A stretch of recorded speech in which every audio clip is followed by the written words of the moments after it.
días, yo soy Héctor Pelayo y este es su programa, el Consulado de México viene al pueblo. Hoy se encuentra con nosotros la cónsula adscrita Karina Blas, que viene a compartir con nosotros una información valiosísima que jamás se ha tocado en estos medios. Así es de que, bienvenida señora cónsul. Muchas gracias, Héctor, muy contenta de estar el día de hoy aquí con ustedes y pues sí, agradezco mucho el espacio que se nos brinda para hablar sobre unos trámites que son poco comunes o que la gente tal vez ni siquiera se imagine que existen en el consulado. El primero sería el registro civil, por ejemplo. ¿Qué nos puede decir de ahí? Así es, bueno, en el consulado tenemos el Departamento de Registro Civil que básicamente hace los registros de nacimientos, matrimonios y defunciones. En el caso de nacimientos, pues se trata de hacer a los niños mexicanos. Es decir, todos aquellos niños que nacen en Estados Unidos, pero que son hijos de padres nacidos en México, tienen derecho a obtener la nacionalidad mexicana. El trámite es realmente muy sencillo, dura un día y los requisitos son muy fáciles. ¿Y tiene algún costo? No, el registro es realmente gratuito, lo único que se cobra son las copias certificadas de las actas de nacimiento. Cada copia certificada tiene un costo de $13. ¿No importa que el padre sea mexicano y la madre americana o viceversa? No, con que uno de los padres sea mexicano, automáticamente el niño, aunque haya nacido en Estados Unidos, tiene derecho a obtener la nacionalidad mexicana. Pues qué bueno, es algo que nosotros ignorábamos, por lo menos yo lo ignoraba, así es de que qué bueno que nos explica este pequeño detalle. ¿Hay algo que quisiera ampliar sobre el mismo tema? Sí, bueno, solamente los requisitos son muy fáciles. Es el acta de nacimiento original del menor. Esa acta es importante que la gente sepa que se va a quedar con nosotros. Esa acta no se devuelve. Entonces, también necesitamos acta de nacimiento de los papás en original y copia. Una identificación oficial con fotografía que esté vigente. Y 2 testigos si es que tienen algunas personas o conocidos que quieren que sean sus testigos, ¿no? Si no, no hay problema, en el consulado podemos fungir como sus testigos. ¿Las actas de nacimiento tienen que ser recientes o puede ser una que ya haya tenido algunos años de antigüedad? No tienen que ser recientes. Sí llega mucha gente con las actas, la primera acta que le dieron hace tal vez 10 años, pero están en muy buenas condiciones. Cuando están en buenas condiciones no importa, está bien. Siempre y cuando se vean todos los datos claros, no importa, pero recomendamos que sea reciente el acta. Muy bien, pues ¿por qué no nos dice un poquito sobre la doble nacionalidad? Sí, pues básicamente es el derecho que tienen los niños, hijos de padres mexicanos, a ser también ciudadanos mexicanos. Esto les da muchas oportunidades en nuestro país, ya sea en primero, pues pueden votar y ser votados. Tienen derecho a inscribirse en escuelas públicas y sin pagar ningún costo. Es decir, que si algún niño ya crece, estudia aquí la high school preparatoria y decide irse a estudiar a México, puede estudiar en la Universidad Nacional Autónoma, por ejemplo en la UNAM o en el Politécnico, en cualquier otra universidad, pagando la cuota que se nos cobra a todos los ciudadanos mexicanos. ¡Wow! ¡Qué interesante! ¿No? Por ejemplo, yo tengo hijos nacidos aquí y tengo que hacer ese proceso y es muy importante saber los beneficios que podamos obtener en un momento dado. Así es, así que invitamos a toda la comunidad a que se acerque, a que haga este trámite de la doble nacionalidad. Y bueno, también aprovechando quiero decirles que tal vez no se imaginan que en el consulado realizamos bodas. Si algunas personas que son mexicanas, ambos, el contrayente y la contrayente son de nacionalidad mexicana, pueden casarse bajo la ley mexicana en el consulado. La cónsul titular actúa en funciones de juez del registro civil y es quien los casa. Entonces, un ciudadano mexicano o ciudadana mexicana no puede ser casada en el consulado mexicano. No, sí. O sea, si uno de los cónyuges no es mexicano. Si uno de los cónyuges no es mexicano, no podemos realizar el matrimonio. Necesitan ser los dos mexicanos. Qué bueno que nos aclara eso porque pues, todo esto es de vital importancia para todos nosotros. Exacto. Hay un tema muy interesante que también yo ignoraba, que es la declaración de la ciudadanía. La declaratoria de nacionalidad. Sí, perdón. sí, es un trámite que sí muchos no saben, aunque últimamente sí hemos recibido solicitudes para tramitarla. Miren, básicamente este es el ejemplo de la declaratoria de nacionalidad, si lo pueden ver. Sí. Es un documento que se tiene que tramitar en caso de que hayan perdido su nacionalidad mexicana. Por ejemplo, si digamos que usted nació en México, Sí. y tiene su acta mexicana con todas las especificaciones de la ley, pero vino a Estados Unidos y se hizo ciudadano estadounidense antes del 20 de marzo de 1998. Si se hizo ciudadano estadounidense antes de esta fecha, usted perdió la nacionalidad mexicana. Esto quiere decir que no puede tener pasaporte, no puede tener otra acta de nacimiento o una identificación mexicana porque ya no es mexicano. Pero en marzo de 1998 se aprobó una reforma a la ley que ahora permite tener doble nacionalidad. Entonces, todas aquellas personas que se hicieron ciudadanos estadounidenses antes del 20 de marzo de 1998 pueden tramitar esta declaratoria de nacionalidad que les devuelve la nacionalidad mexicana. Y entonces con esto pueden tramitar su pasaporte. ¿Y cuál es el trámite que se debe de llevar para poder lograr eso?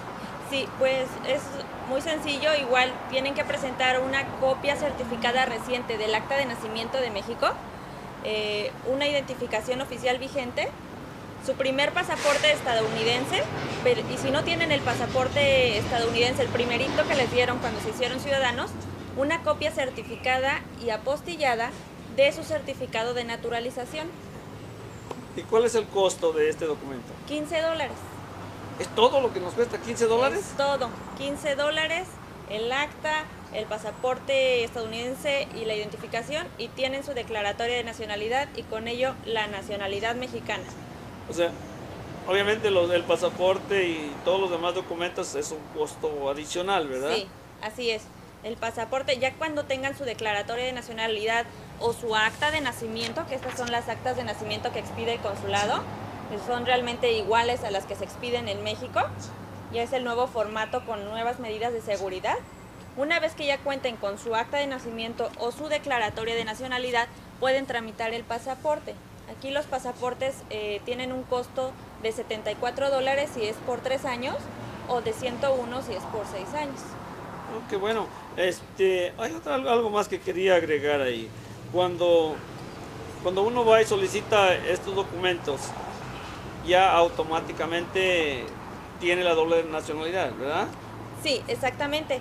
Doble nacionalidad en el caso cuando los niños se registran. Sí. Y recuperación de la nacionalidad mexicana cuando tramitan la declaratoria de nacionalidad. Siguen teniendo las dos nacionalidades en ambos casos. La cartilla militar es algo que se necesita todavía en México, ¿verdad? Sí, para algunos trámites la solicitan, aunque ya no es tan frecuente como antes. Antes incluso también pedían la cartilla para tramitar el pasaporte en el caso de los hombres. Pero bueno, ese requisito se ha eliminado y sí sirve la cartilla militar como un medio de identificación, pero no es que sea un requisito especial para tramitar un pasaporte. O sea, no es necesario tenerla ya en la actualidad, aquellos que no la obtuvimos a tiempo. Es necesario porque en caso de que se apruebe la reforma, tal vez México vaya a promover que la cartilla sea una de las identificaciones que puedan presentar los connacionales para tener acceso a todos los documentos que implica la reforma. Es recomendable que la tengan. Es importante también que sepan que la cartilla militar la pueden tramitar en el consulado. ¿Cuáles son los requisitos para este documento? Sí, igual es acta de nacimiento original, una identificación con fotografía vigente, un comprobante de domicilio. Tendrían que presentar también, como en México, una fotografía tamaño pasaporte, ya sabes, sin barba, sin bigotes, el cabello bien recortado y que vistan una playera de cuello redondo blanca. Muy bien, ¿y cuál es el costo de este documento? Es gratuito. ¿Es gratuito? Es gratuito. ¿Este es totalmente gratuito? Totalmente gratuito. Wow, qué interesante. Sí, así que pues invitamos a todos a que se acerquen al consulado. El trámite de la cartilla es un poquito tardado, incluso hemos tenido casos en los que tenemos que esperar hasta 2 años para que la Defensa Nacional nos mande las cartillas liberadas, pero es seguro. Entonces, aunque es un poquito tardado y ahorita se ha agilizado más, pero les recomendamos que la tramiten. Pues qué bueno que vino usted a darnos esta información tan valiosa, porque pues nuestra gente debe estar informada. Sabemos que todos estos documentos existen y son necesarios para nuestra vida cotidiana, y que muchas de las veces no nos informamos cómo lo podemos hacer, ni sabemos inclusive que tenemos estos derechos de obtener esta documentación, y de la manera tan sencilla y tan fácil como lo está haciendo usted, pues es algo relativamente fácil. Claro. Recuerdo yo cuando yo inicié mis trámites para ir a sacar un pasaporte, necesitaba ir usted a hacer línea de la noche anterior a ver si le tocaba el número, y posteriormente pues es cierto, nos teníamos que regresar otro día. así es. Sí. Pues bueno, ahorita gracias a la tecnología pues hemos podido avanzar en esto, en los tiempos, agilizarlos, y pues los trámites, ya ve que si ahora acude al consulado el trámite dura 40 minutos, 1 hora a lo mucho. Pues muchas gracias. Vamos a tener un pequeño descanso y regresamos con ustedes enseguida.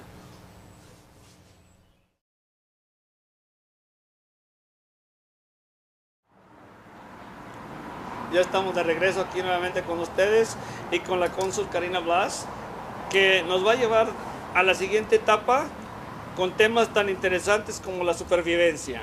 Sí, pues Héctor, este es otro de los trámites que mucha gente no se imagina que tenemos en el consulado.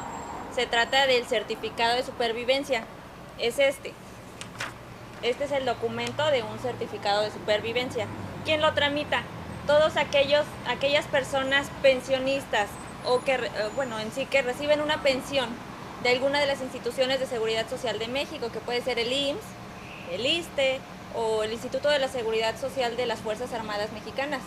Todas esas personas que adquirieron esa pensión, pero que viven aquí en Estados Unidos, pueden acudir al consulado y presentarse para corroborar que están vivos, que es básicamente eso, corroborar que la gente que recibe una pensión está con vida.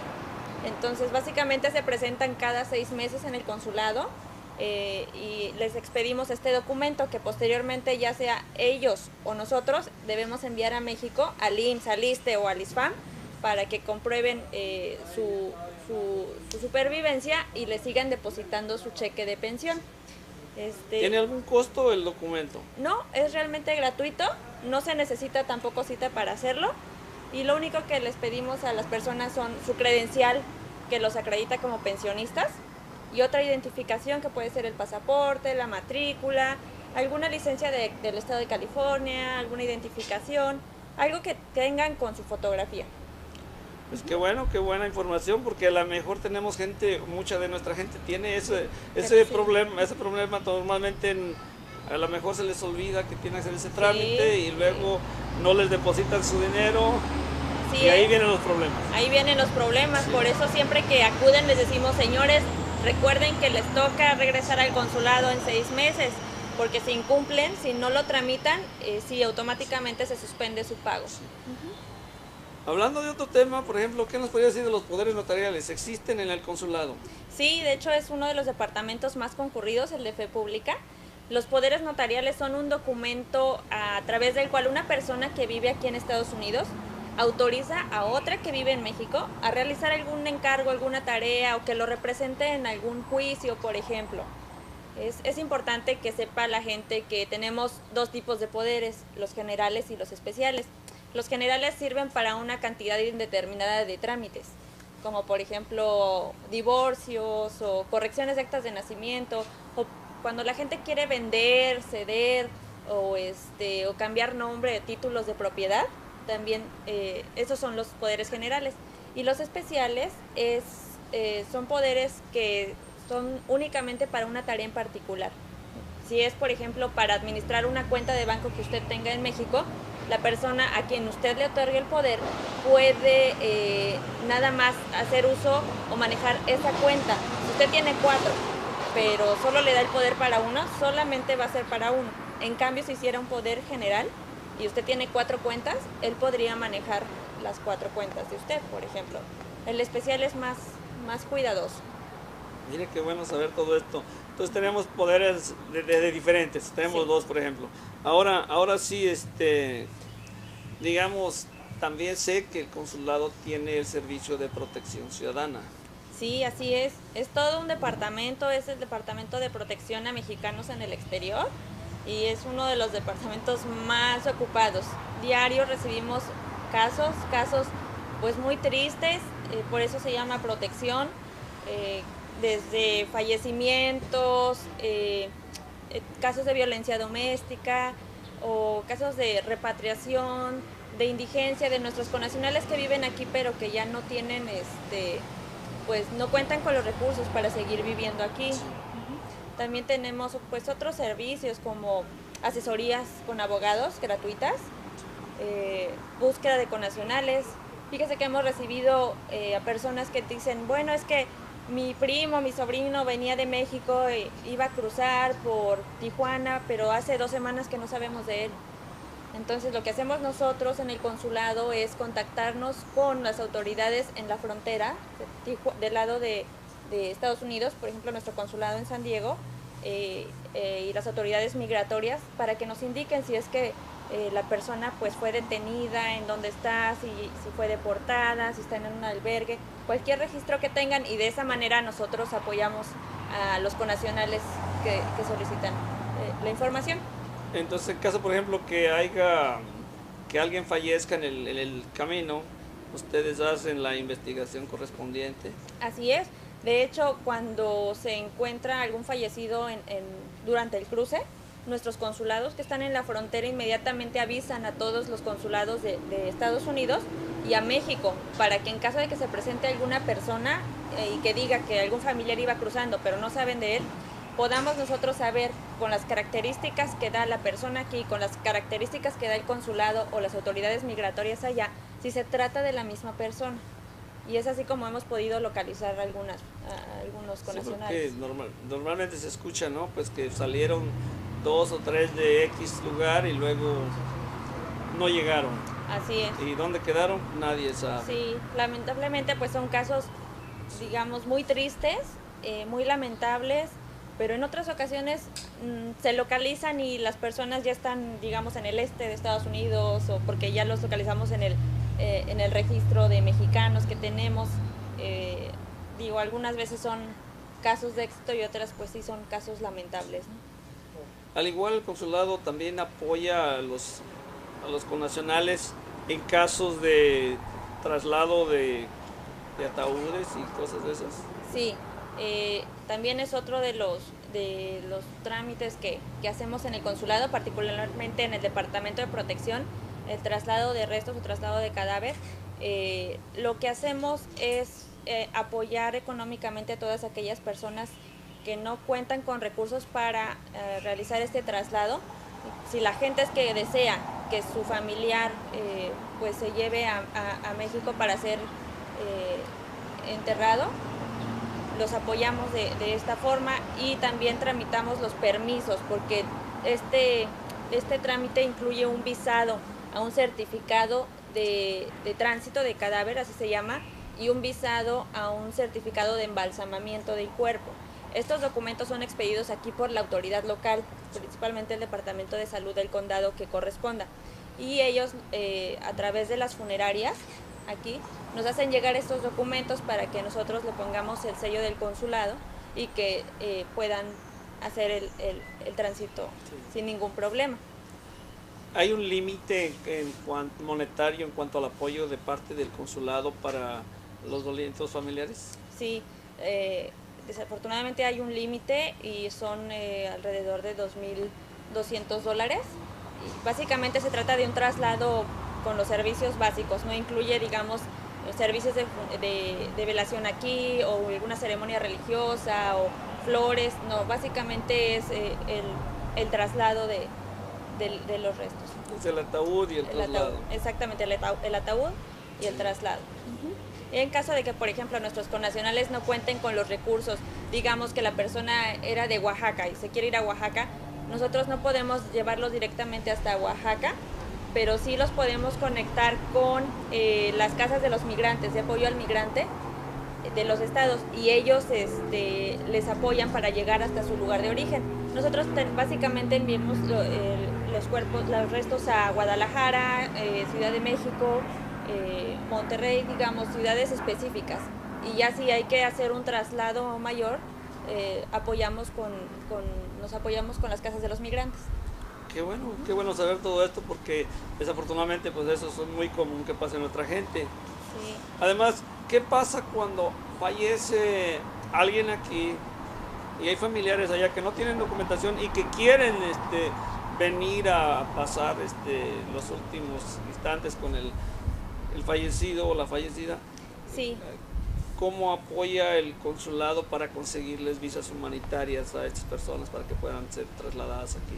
Exactamente, de hecho las visas humanitarias o los permisos humanitarios son otro de los trámites del Departamento de Protección, que únicamente, bueno, son a discreción de la autoridad migratoria. Realmente el apoyo del consulado consiste en recibir a la persona aquí que dice, bueno, tengo un familiar muy enfermo y quiero que, por ejemplo, sus papás vengan y lo vean, ¿no?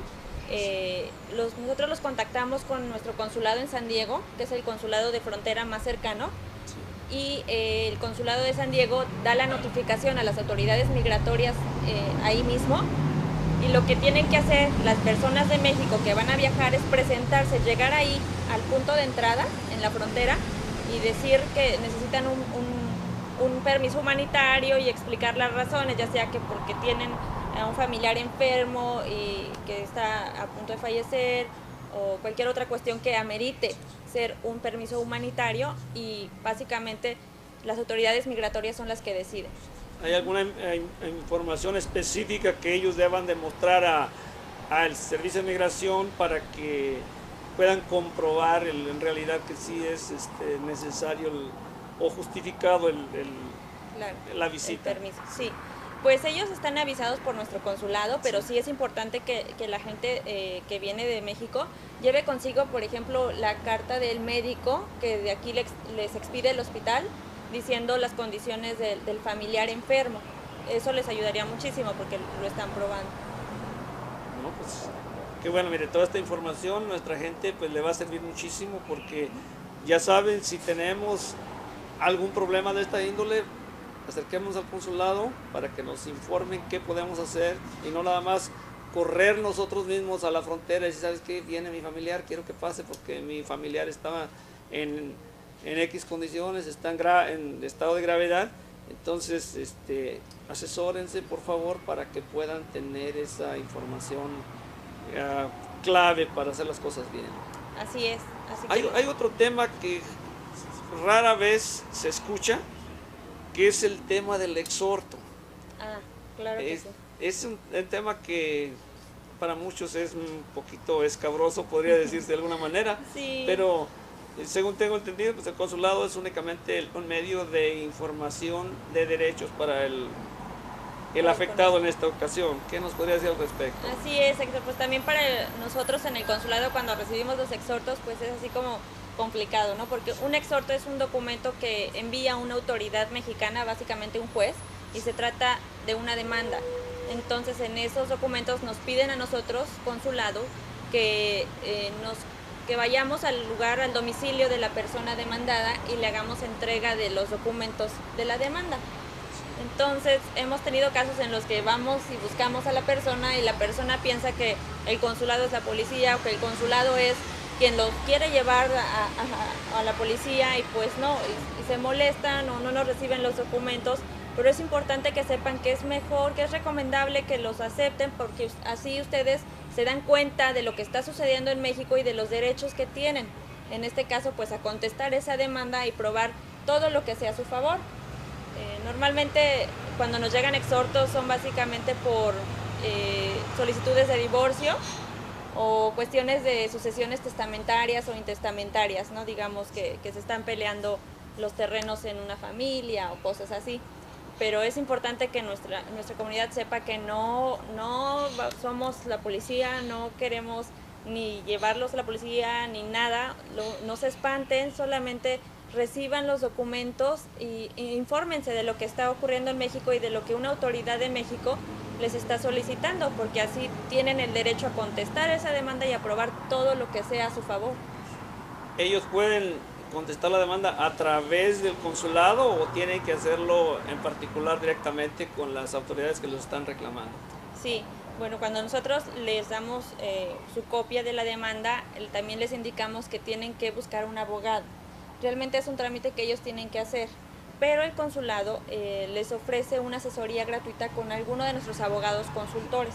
Y ya depende de ellos si quieren contratar o no los servicios de este abogado para que los represente en sus casos allá. Sí, porque en ocasiones pues la mayoría no estamos preparados para un caso de esos y es costoso. Entonces, pues buscamos la manera más fácil de hacer las cosas. Corro, me escondo. Sí, así es, y pues no... Y las cosas se empeoran, ¿no? De alguna manera Sí. salen contraproducentes. Sí, porque de hecho ahí, por ejemplo, la demanda dice, si no contesta, pues se tomará todo en su contra. Y pues no, o sea, por eso les aconsejamos, reciban los documentos, léanlos bien y asesórense. Acérquense al consulado para que platiquen con un abogado y les explique el proceso. Igual pueden ellos contratar algún abogado en México, ¿eh? Sí. Es que bueno que tenemos toda esta información que no es común y que gracias a Dios usted se ha tomado la molestia de venir a explicarnos aquí sobre todos estos temas que normalmente pues no los escuchamos y especialmente para mí lo de registro de niños, que es un derecho que tenemos. Tienen que ser, por ejemplo, los padres deben de ser, si es un hijo nacido aquí, los dos padres tienen que ser mexicanos o puede ser mixto. Sí, con que uno de los padres sea mexicano, los niños tienen el derecho de adquirir la nacionalidad mexicana. No importa si es el papá o la mamá, no importa. ¿Y qué pasa posteriormente con esos hijos que ya se hicieron ciudadanos y ellos tienen hijos aquí? ¿Qué pasa con esos hijos? Los hijos de esos hijos solamente podrían obtener la nacionalidad mexicana si es que nacen en México. Sí. Ahora sí. O sea que nada más es para la primera generación. Exacto. Y ahí termina. Sí, exacto. Se contarían ya 2 generaciones, el papá y luego el hijo. Pues hemos llegado al final de este programa. Muchísimas gracias. Gracias, señor cónsul, y los seguimos invitando para que vengan a ver este programa llevado a ustedes por OMAX, su noticiero al instante desde aquí, del corazón de la ciudad de Oxnard. Muchas gracias. Hasta la próxima. Gracias. Adiós.